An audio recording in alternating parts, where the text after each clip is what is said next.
Hello बच्चों, कैसे हाल चाल हैं? सब बढ़िया? पढ़ाई एकदम मस्त चल रही है। तो बच्चों, हम लोग वेक्टर्स कर रहे थे और वेक्टर की आज हम लोग 10.5 एक्सरसाइज करेंगे।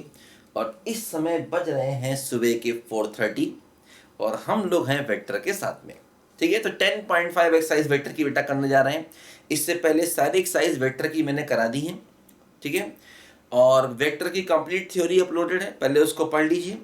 तब ये एक्सरसाइज पर आएंगे तो बहुत अच्छे से आपको समझ में आएगा। तो एनसीईआरटी करने से पहले बेटा जो उस टॉपिक की थ्योरी होती है उसको पढ़ लोगे तो बहुत अच्छा रहेगा। हमेशा ध्यान रखना हर टॉपिक में। और पूरे मैथ्स का सिलेबस, हर टॉपिक की थ्योरी और एनसीईआरटी सोल्यूशन मैंने अलग अलग प्लेलिस्ट में अपलोड कर दिए हैं, उनको पढ़िए।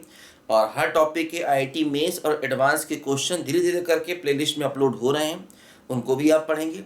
और बीएससी और एमएससी के जितने भी मैथ्स के टफ टफ टॉपिक हैं उन सब को मैं अपलोड कर रहा हूँ वन बाय वन। तो क्योंकि आगे भी आप 12th के बाद भी इंजीनियरिंग करेंगे या कोई भी ग्रेजुएशन या पोस्ट ग्रेजुएशन करेंगे तो आपको ज़रूरत पड़ेगी। तो हमेशा आप मेरे चैनल में बने रहेंगे, कोई टेंशन वाली बात नहीं है। ठीक है, तो यहाँ से आगे तक जब तक आप पढ़ेंगे आपका मेरा हमेशा साथ बना रहेगा। ठीक है बच्चों, तो हम लोग शुरू करते हैं एक्सरसाइज 10.5। देखो बच्चों, इसमें स्केलर ट्रिपल प्रोडक्ट के क्वेश्चन हैं जो कि मैंने आपको डिटेल से समझाया था। स्केलर ट्रिपल प्रोडक्ट क्या होता है, तो बहुत अच्छा होगा उसको पढ़ लीजिए। हालांकि साथ साथ थोड़ा बता देता हूं मैं, लेकिन फिर भी अलग से पढ़ लोगे पहले थ्योरी को तो बहुत अच्छा रहेगा। देखो बच्चों, पहला क्वेश्चन हमारे सामने, इसमें हमें स्केलर ट्रिपल प्रोडक्ट निकालना है। तीन वेक्टर दिए हैं, देखो ध्यान दो बच्चों। एक वेक्टर ए दिया है, ये है आई माइनस का 2j प्लस का 3k। एक वेक्टर बी दिया है और ये है 2i माइनस का 3j प्लस का k। और एक वेक्टर सी दिया है और ये है 3i प्लस का j और माइनस का 2k। देखो तीन वेक्टर दिए हैं और हमें चाहिए है स्केलर ट्रिपल प्रोडक्ट। देखो मैंने बताया था बेटा कि स्केलर ट्रिपल प्रोडक्ट का मतलब होता है a dot B cross C, या इसको हम a क्रॉस b डॉट सी भी लिख सकते हैं, है ना। और इसकी वैल्यू कैसे निकलती है?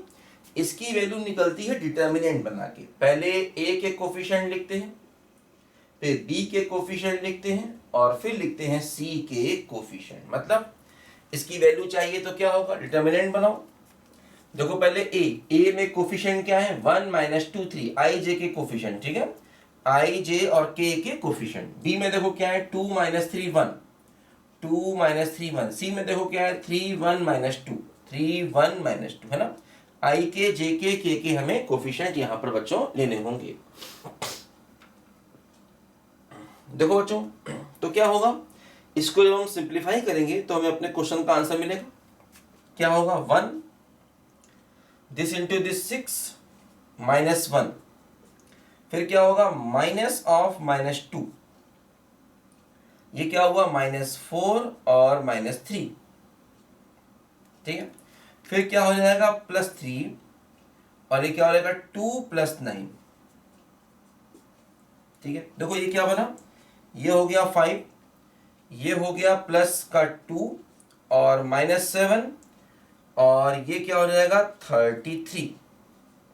ठीक है, ये क्या बच गया माइनस का 14 और +5 तो माइनस का 9 + 33, तो वैल्यू कितनी हो जाएगी 24 के इक्वल हो जाएगी, है ना। तो स्केलर ट्रिपल प्रोडक्ट निकालने का बच्चों ये मेथड होता है कि डिटर्मिनेंट बना के हमेशा निकाल देते हैं। ठीक है ना, चलो आगे बढ़ते हैं। देखो second question, show that vectors are coplanar. देखो बच्चों, कोप्लेनर का मतलब उनका स्केलर ट्रिपल प्रोडक्ट 0 होगा। मत समझे, कोप्लेनर का मतलब होता है कि उनका स्केलर ट्रिपल प्रोडक्ट 0 होगा। देखो सेकंड, ए दिया है i माइनस 2j प्लस का 3k, बी दिया है माइनस का 2i प्लस का 3j माइनस का 4k, और सी दिया है कितना बोलो, i माइनस का 3j प्लस का 5k। अब इनका स्केलर ट्रिपल प्रोडक्ट निकालो, determinant. 1 minus 2 3 minus 2 3 minus 4 1 minus 3 5। ठीक है, तो अगर तीनों वेक्टर कोप्लेनर हैं तो उसका स्केलर ट्रिपल प्रोडक्ट 0 होना चाहिए। ठीक है, देखते हैं, चेक करें। देखो 1 ब्रैकेट में 15 और माइनस 12 माइनस ऑफ माइनस 2 क्या होगा, माइनस 10 प्लस 4 फिर प्लस का 3 6 माइनस 3। देखो ये हुआ 3, ये प्लस का 2 और माइनस का 6 और ये कितना हो गया 9। तो देखो 12 माइनस 12 वैल्यू आ गई 0। यही तो हमें चाहते थे। स्केलर ट्रिपल प्रोडक्ट 0 है, इसका मतलब वेक्टर कैसे है बेटा, कोप्लेनर है। आसान है काफी। तीसरे में देखो अगर वेक्टर कोप्लेनर हैं तो लैम्डा क्या होगा, सेम क्वेश्चन है ना। डिटर्मिनेंट को 0 कर देंगे, उससे लैम्डा मिल जाएगा। लेकिन ध्यान रखना है सब क्वेश्चन बहुत ही इंपॉर्टेंट होते हैं, खासतौर से लैम्डा निकालने वाले। लिखो जल्दी बच्चों।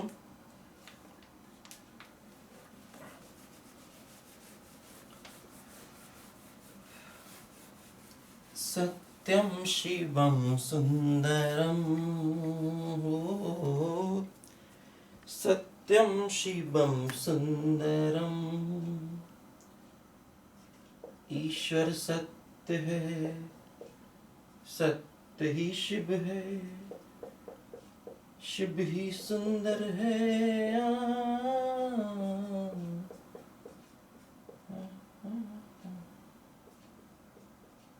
देखो ये तीनों वेक्टर कह रहे हैं कि कोप्लेनर हैं, तो बताइए लैम्डा क्या होगा। तो देखो इनका scalar triple product 3 1 2 1 lambda minus 3, इसको 0 कर दो। ठीक है, अगर तीनों वेक्टर बेटा कोप्लेनर हैं तो इनका स्केलर ट्रिपल प्रोडक्ट को 0 कर देंगे। अब दो क्या होगा, माइनस 3 माइनस का 2 लैम्डा, ये माइनस ऑफ माइनस 1 हो जाएगा बच्चों। ये क्या होगा, माइनस 9 और माइनस का 2 फिर प्लस का 1 आएगा, 3 लैम्डा माइनस 1 बराबर 0। ये क्या हुआ, माइनस 3 माइनस 2 लैम्डा, ये प्लस का 1 और हो जाएगा माइनस का 11। ये प्लस का हो जाएगा 3 लैम्डा और माइनस 1 बराबर 0। ये हो गया प्लस का लैम्डा, 3 1 4 माइनस का 15 बराबर 0। तो लैम्डा की वैल्यू बच्चों कितनी आ गई, 15 के इक्वल आ गई। समझे बेटा, लैम्डा की वैल्यू देखो 15 के इक्वल आ गई। ठीक है ना, चलो बहुत इजी क्वेश्चन है। फोर्थ भी देखो यही है, सब वही कोप्लेनर वाले क्वेश्चन है।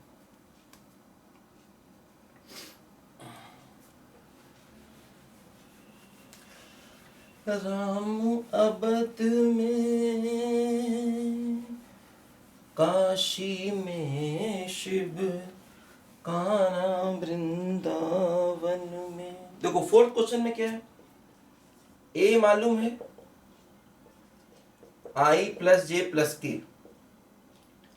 बी मालूम है खाली आई, सी मालूम है C1 आई कैप, C2 जे कैप, C3 के कैप। अच्छा C1 C2 दिया है, C3 पहला तो कर लेंगे ए वाला पार्ट। C1 C2 दिया है, कह रहे हैं C3 बताइए कि ये कोप्लेनर होंगे, तो कर लेंगे पहला, तो इजी है। सेकंड, अच्छा देखो सेकंड देखते हैं क्या है इसमें। पहला तो कर लेंगे, इजी है, पहला अपने आप कर लेना। सेकंड देखते हैं, कह रहे हैं C2 है -1 और C3 है 1, तो कह रहे हैं कि C1 की वैल्यू नहीं मिलेगी। चलो देखते हैं। देखो ये C जो वेक्टर है ना, इसमें C1 चाहिए है, C2 को रख दो -1 और C3 को रख दो 1। ठीक है, अब इसका इसका इसका निकालो डिटर्मिनेंट।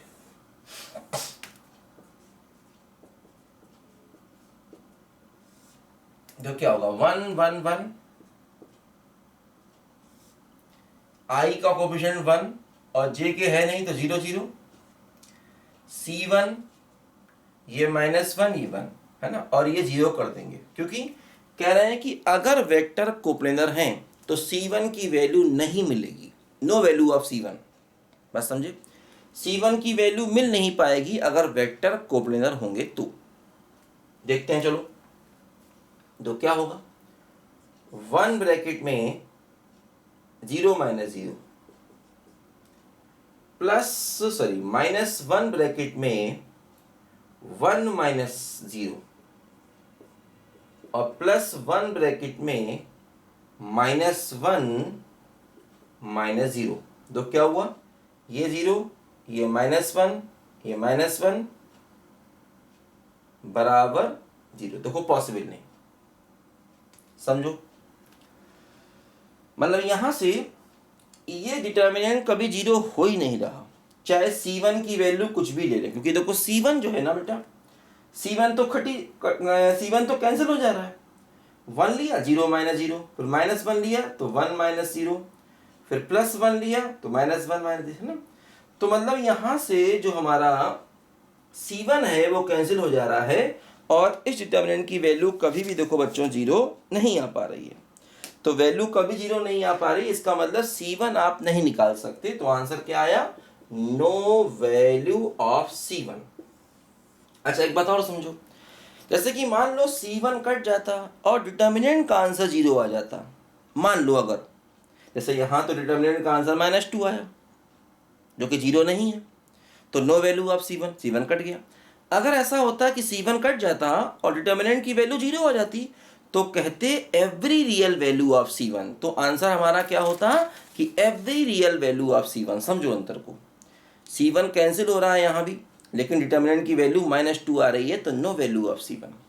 लेकिन अगर मान लो डिटर्मिनेंट C1 कैंसिल हो जाता और डिटर्मिनेंट की वैल्यू 0 आ जाती तो हमारा आंसर बन जाता every real value of C1 है ना। अगर डिटर्मिनेंट की वैल्यू 0 आ जाती तो हमारा आंसर बन जाता every real value of C1। ये बात ध्यान दो, बहुत इंपॉर्टेंट है, ठीक है ना। चलो आगे बढ़ते हैं।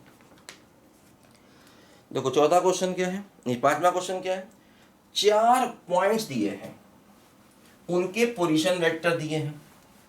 तो देखो ये पॉइंट्स कोप्लेनर शो करने हैं। देखो ध्यान दो, अगर ये पॉइंट्स कोप्लेनर हैं, ठीक है, 4 पॉइंट दिए हैं। मान लो पहले का पोजीशन वेक्टर OA कितना है, 4i प्लस का 8j प्लस का 12k है ना। ये क्या है, ये है O मतलब ओरिजिन, तो OA का ये है पोजीशन वेक्टर है ना। OA का मतलब क्या हुआ, A का पोजीशन वेक्टर है ये, ठीक है। O कहीं ओरिजिन होगा। OB कितना दिया है, देखो B का पोजीशन वेक्टर कितना दिया है, 2i प्लस का 4j प्लस का 6k, ठीक है। OC देखो C का पोजीशन वेक्टर कितना दिया है, ये है 3i प्लस का 5j और प्लस का 4k। फिर देखो OD कितना दिया है, ये है 5i प्लस का 8j प्लस का 5k, ठीक है। ऐसे देखो हमको यहां पर दिया गया। देखो 4 पॉइंट्स हैं, एक काम करें, इनसे 3 वेक्टर बना लें।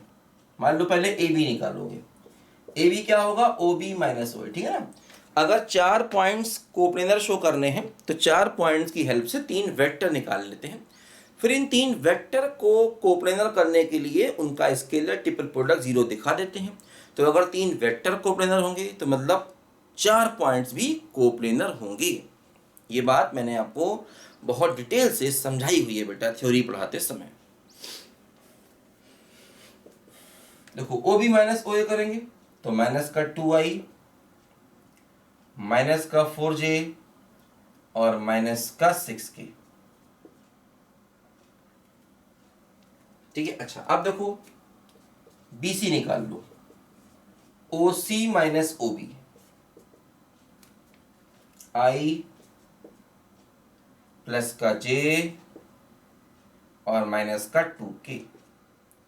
फिर देखो कुछ भी निकाल लो, CD निकाल लो, चारों पॉइंट्स को कवर करते हुए 3 वेक्टर निकालने हैं बस। ओडी माइनस ओसी, 2i कैप प्लस का 3j कैप और प्लस का k कैप, है ना, ओडी माइनस ओसी। अच्छा, अब देखो ये जो 3 वेक्टर मिले हैं इनका निकाल लो स्केलर ट्रिपल प्रोडक्ट, मतलब ए बी, बी सी और सी डी, इनका निकाल लो स्केलर ट्रिपल प्रोडक्ट। तो क्या होगा बोलो? -2 -4 -6, 1 1 -2, 2 3 1। ठीक है, देखते हैं क्या होता है। 1 + 6, ठीक है, ये माइनस ऑफ -4, 1 + 4,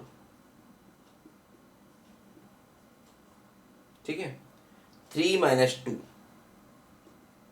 देखो ये कितना हुआ, माइनस का 14 प्लस का 4 × 5 प्लस का 20 और माइनस का 6। देखो ये वैल्यू आ गई है 0। इसका मतलब ये A B B C C D तीनों वेक्टर कोप्लेनर हैं। अगर तीनों वेक्टर कोप्लेनर हैं इसका मतलब ये चारों पॉइंट्स भी कोप्लेनर हैं। कोई भी 3 वेक्टर बना लो, बस ऐसे बनाओ कि उसमें चारों पॉइंट शामिल हो जाएं, है ना। देखो ए बी आ गया, बी भी आ गया, सी बी, है ना। चारों पॉइंट शामिल करते हुए कोई भी 3 वेक्टर बना लो और उनका स्केलर ट्रिपल प्रोडक्ट को 0 कर दोगे तो चारों के चारों पॉइंट्स भी क्या हो जाएंगे? कोप्लेनर हो जाएंगे। ठीक है ना। देखो 6 क्वेश्चन फिर वही है, एक्स निकालना है, 4 पॉइंट्स दिए हैं, कर लेंगे आसानी से। 4 पॉइंट दिए, उनसे 3 वेक्टर बना लेंगे, स्केलर ट्रिपल प्रोडक्ट को 0 कर देंगे तो एक्स आ जाएगा। बहुत इजी है, बस समझे ना। 4 पॉइंट दिए गए तो उनसे 3 वेक्टर बना लेंगे और उसका स्केलर ट्रिपल प्रोडक्ट 0 कर देंगे। कर लोगे, आसान है यार, परेशान मत हो, करो इसको, हो जाएगा, बहुत इजी है। अरे करके देखो तो, अरे करके देखो यार, बहुत इजी हो जाएगा। ठीक है, आसान है।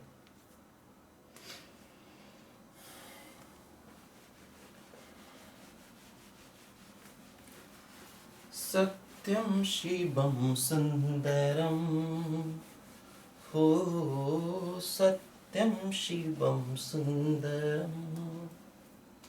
देखो साधना कर देते हैं। Show that are coplanar if these 3 vector are coplanar. देखो बच्चों, a + b, b + c और c + a, इनका स्केलर ट्रिपल प्रोडक्ट निकाला जाए।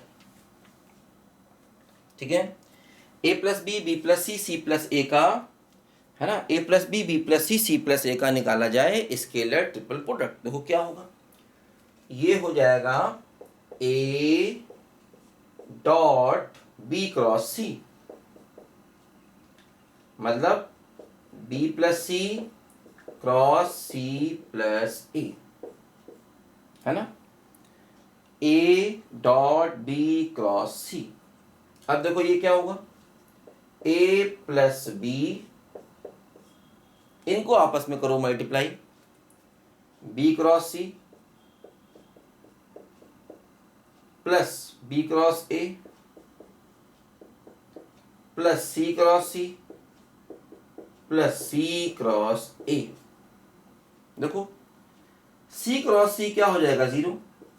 दो सेम वेक्टर का क्रॉस प्रोडक्ट हमेशा 0 होता है।